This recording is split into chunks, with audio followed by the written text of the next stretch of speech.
Hello friend, আবারও চলে এলাম একটি নতুন ভিডিও নিয়ে। এই বর্ষাতে সবাই নিশ্চয়ই ভালো আছো। আমাদের এখানে তো প্রচণ্ড বেহাল অবস্থা।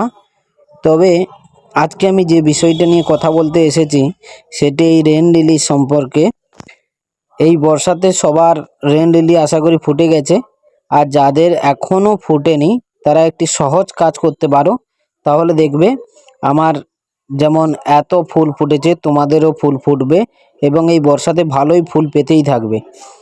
প্রথমে কি করতে হবে, গাছটি যেহেতু পাতাগুলো অনেকটা বড় হয়ে গেছে সেগুলোকে অর্ধেক মাথা থেকে কেটে ফেলো।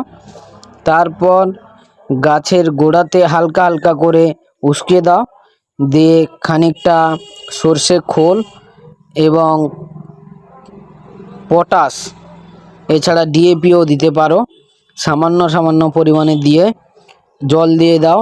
দেখবে এরপর যখন বর্ষার জল পাবে অবশ্যই তোমাদেরও আমার মতন এত অসংখ্য ফুল ফুটবে। আর কিছু ফুল ফুটে যাওয়ার পরে দেখবে ওপরে একটি বীজ সৃষ্টি হয়েছে, এই বীজগুলো ভেঙে ফেলে দেবে। থ্যাংক ইউ, সবাই ভালো থাকবে। আর যদি আমার ভিডিওটি ভালো লেগে থাকে তাহলে চ্যানেলটি অতি অবশ্যই লাইক, শেয়ার আর সাবস্ক্রাইব করতে ভুলবে না।